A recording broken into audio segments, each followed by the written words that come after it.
Selamat datang di novel romantis. Untuk memberi semangat author, silahkan subscribe dulu dan nyalakan lonceng notifikasinya.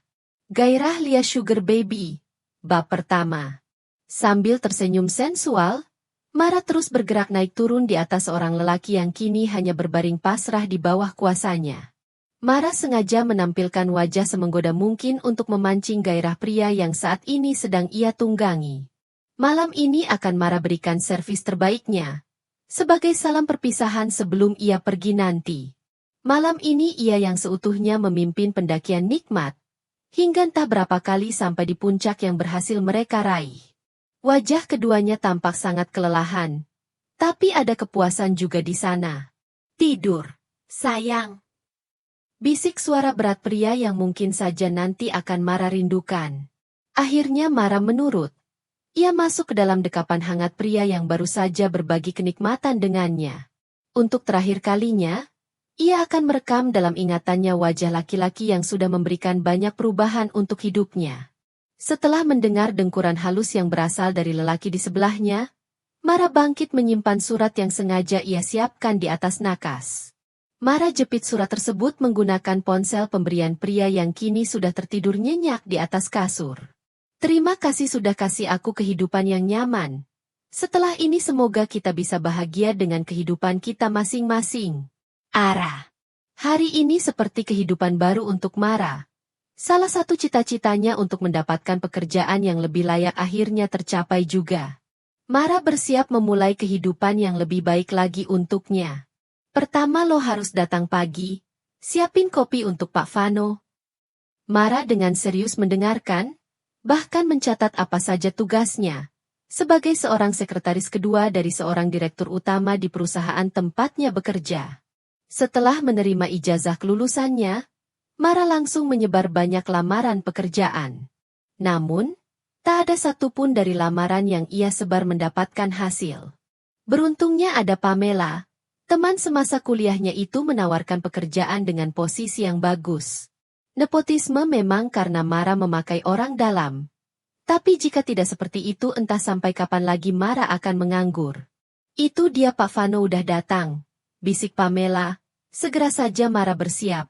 Ia merapikan sedikit penampilannya, lalu membalikan tubuh ke arah pintu masuk, bersiap menyapa atasan barunya. Selamat pagi, Pak Eveno. Suara Mara tercekat di akhir kalimatnya.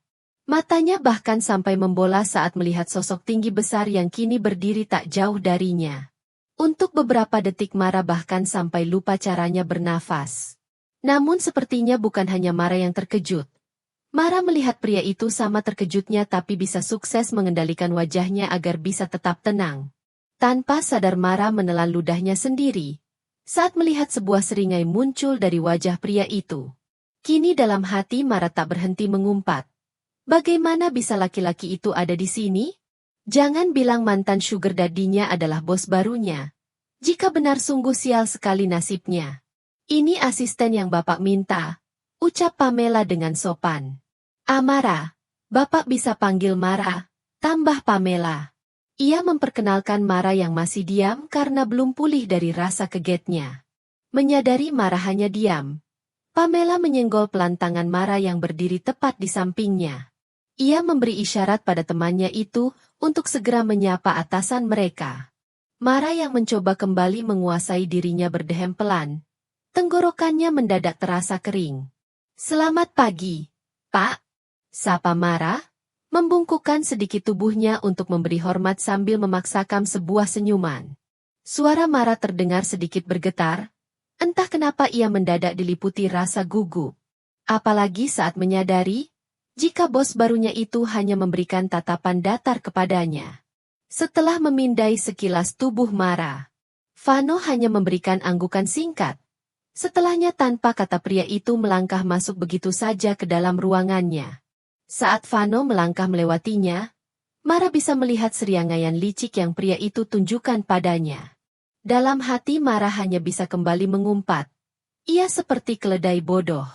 Keluar dari kandang singa, ia malah melemparkan tubuhnya masuk ke dalam mulut buaya. Itu Pak Vano? Tanya Mara, kembali memastikan setelah Vano berlalu. Mara masih belum sepenuhnya pulih dari rasa terkejutnya. Iya, cakep tapi pemain. Mending dari sekarang gue ingetin hati-hati lo sama dia, ujar Pamela, berbisik pelan. Apa nama panjang dia? Stefano Jonathan Santos. Mendengar itu Mara hanya bisa menghembuskan nafasnya kasar. Tidak salah lagi ternyata ia kembali bekerja dengan pria itu. Vano atau Mara lebih mengenalnya sebagai Om Stefan, adalah mantan sugar daddy-nya yang kini menjabat sebagai bosnya. Mara rasanya ingin menangis. Ia memang butuh pekerjaan tapi bukan berarti ia harus kembali berakhir dengan pria itu. Dari tatapan tajam juga wajah bengis yang tadi Vano berikan, Mara tahu betul pria itu menyimpan banyak amarah dan dendam kepadanya. Dan Mara yakin setelah ini Vano pasti tidak akan melepaskannya begitu saja. Sejak tadi ponsel Mara tak berhenti berdering. Ada banyak sekali panggilan masuk dari Pamela, dan itu menandakan Mara harus cepat keluar dari persembunyiannya. Setelah bertemu dengan Vano, Mara memang langsung berpamitan pergi ke toilet untuk menyembunyikan diri. Jujur saja ia tak siap berhadapan dengan pria itu. Tapi meskipun begitu pada akhirnya Mara mulai melangkah keluar, berjalan kembali menghampiri Pamela yang menyambutnya dengan wajah kesal. Lo dari mana aja, sih? Tanya Pamela, terang-terangan menatap Mara kesal. Bagaimana bisa di hari pertama bekerja Mara pergi dan mangkir dari tugasnya begitu saja?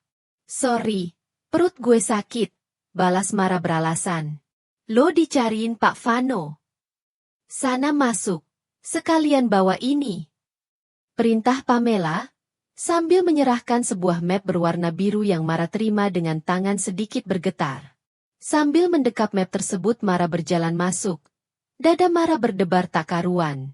Di depan pintu ruangan bosnya Mara tak langsung masuk. Ia menarik dan menghembuskan nafasnya pelan mencoba menyiapkan diri untuk bertemu pria itu. Barulah setelahnya tangan Mara terangkat untuk mengetuk pelan pintu yang ada di hadapannya. Masuk. Dengan ragu tangan Mara memutar gagang pintu, lalu melangkah masuk ke dalam ruangan yang terasa sangat dingin menusuk kulitnya. Efek AC yang dinyalakan terlalu rendah.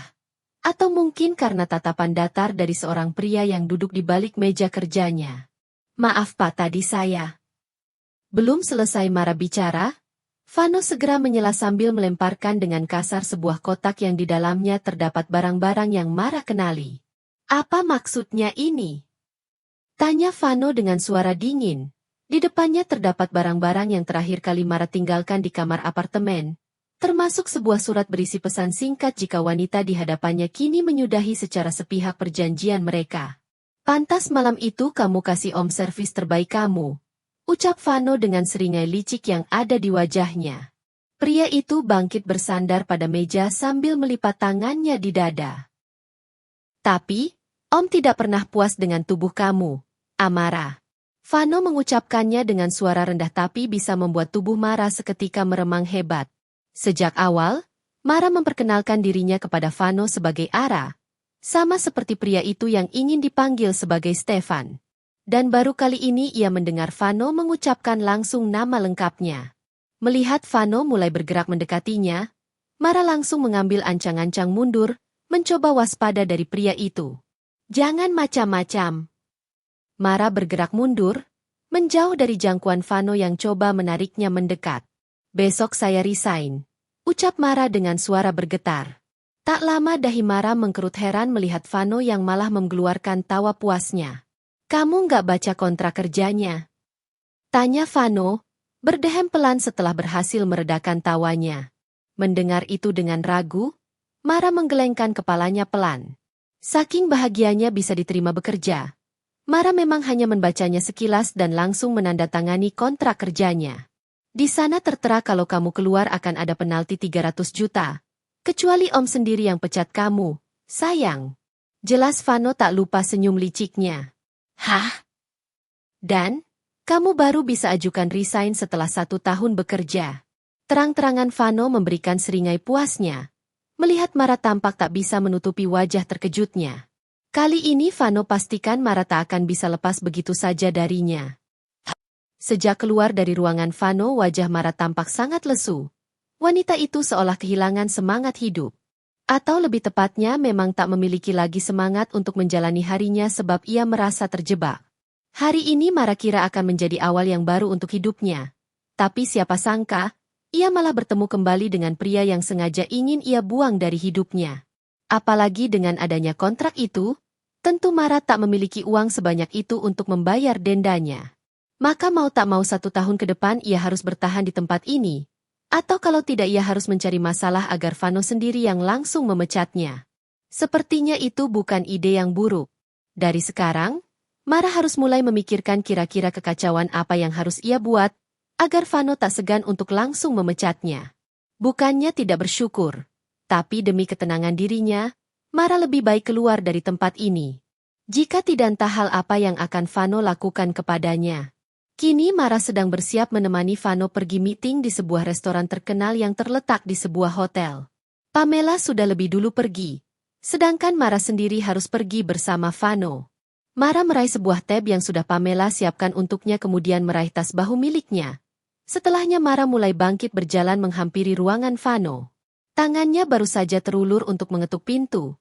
Tapi pintu di hadapannya sudah lebih dulu terbuka dari dalam. Tampak sosok Vano yang terlihat gagah dan tampan. Seperti biasa. Supirnya sudah siap. Pak, ucap Mara dengan sopan. Enggak usah pakai supir. Pakai mobil om aja. Sayang, ucap Vano. Mendengar itu membuat Mara terang-terangan menghembuskan nafas beratnya. Please profesional. Pak, jangan campurin urusan luar sama pekerjaan, ucap Mara, sebisa mungkin menjaga nada bicaranya agar tetap tenang. Mara tak mau jika sampai ada yang mendengar Vano mengucapkan itu, terutama Pamela. Oke. Balas Vano, sambil mengangkat bahunya, untuk kali ini menuruti permintaan Mara. Saya berangkat sama supir. Tanya Mara yang langsung mendapat jawaban berupa gelengan kepala dari Vano. Kamu berangkat bareng saya. Balas Vano, mengubah cara bicaranya menjadi sedikit lebih formal, seperti yang Mara minta. Saya yang nyetir. Tanya Mara lagi, yang kembali mendapat gelengan kepala dari Vano. Kamu cuma boleh mengendarai saya, Ara. Ucap Vano, dengan nada rendah. Tangannya sengaja terulur ke belakang meremas sekilas bemper kenyal Mara. Apa yang ia lakukan sukses mengundang pekikan keras wanita itu. Pak! Jerit Mara, menyentak kasar tangan Vano sambil berjalan mundur ke belakang. Sengaja untuk menjaga jarak. Iya, sayang. Balas Vano, yang langsung mendapat pelototan mata Mara. Biasanya kamu suka om panggil sayang, ujar Vano. Jujur ia terbiasa berbicara dengan Mara secara frontal bukan formal. Vano lebih menyukai Mara yang terbiasa bermanja-manja namun juga agresif kepadanya, bukan Mara yang tampak sangat antipati dengannya. Sekat antara bos dan bawahan ternyata sedikit terasa cukup aneh. Matanya. Tegur Mara, tak lupa pelototan matanya. Ketika menyadari Vano mendadak diam tapi mata pria itu tak berhenti memandangi dadanya. Dengan cepat Mara mendekap tab untuk menutupi dadanya dari pandangan mata Vano. Enggak usah jelalatan. Tambah Mara. Ayo berangkat nanti telat. Ajak Mara lengkap dengan nada juteknya. Tak peduli jika kini ia sedang berhadapan dengan bosnya sendiri, pria itu saja sudah lancang kepadanya. Vano kini berjalan di belakang Mara yang sedang melangkah menuju lift. Melihat bemper wanita itu tanpa sadar membuat Vano menelan ludahnya sendiri. Ia ingat bagaimana kenyal dan lembutnya dua bemper itu. Vano terbiasa melihat Mara dengan pakaian terbuka, atau malah lebih sering melihat tubuh wanita itu sepenuhnya tanpa penghalang. Tapi kini ia melihat tubuh Mara terbalut dengan kemeja, juga celana panjang yang cukup ketat membungkus tubuh sintalnya, malah membuat wanita itu tampak semakin menggairahkan di matanya. Di dalam lift, Vano tak bisa menahan kekahan gelinya, melihat Mara yang sengaja berdiri mepet dengan tembok sambil mendekap tab di dadanya. Melihat tingkah wanita itu, malah membuat Vano mulai membuat skenario dalam otaknya. Bagaimana jika ia mulai membuka penghalang wanita itu kemudian menghujamkan si Utom ke dalam kemem yang sudah sangat ia rindukan itu? Untung saja lift sampai di lantai basement yang mereka tuju. Jika tidak, bisa-bisa Vano sudah merealisasikan pikirannya mengajak Mara bercinta di dalam ruangan kecil tersebut. Kali ini berbalik, Mara yang sengaja berjalan di belakang Vano. Meski Vano sudah memelankan langkahnya agar mereka bisa berjalan beriringan, Mara sengaja melangkah lebih lambat lagi. Mara tak bisa menolak ketika Vano membukakan pintu mobil untuknya. Ia masuk kemudian duduk dengan nyaman di kursi samping kemudi. Mara melirik arah Vano yang tak kunjung menjalankan mobilnya. Ia mulai waspada jika pria itu bisa saja berbuat nekat. Namun, tiba-tiba saja Vano mengulurkan sesuatu kepadanya. "Tolong pakein dasi Om." "Sayang," pinta Vano, menyerahkan dasi berwarna biru muda kepada Mara. Mendengar itu, Mara langsung memberikan delikan matanya untuk Vano. "Kita cuma berdua, sayang," ucap Vano yang sadar arti tatapan mata Mara. Mara memilih tak bersuara. Tangannya meraih dasi yang Vano ulurkan. Ia melepas kembali sabuk pengaman yang sebelumnya sudah ia kenakan, kemudian membawa tubuhnya lebih condong mendekat ke arah Vano. Setelahnya kini dengan telaten tangannya mulai bekerja membuat simpul dasi di leher Vano. Tanpa bisa dicegah, tangan kiri Vano kini terulur ke belakang, memberikan elusan pada punggung Mara yang masih terlapisi kemeja. "Jangan lancang!" Mara berteriak kesal sambil sengaja menarik simpulan dasi Vano, hingga membuat pria itu tercekik. Bersambung.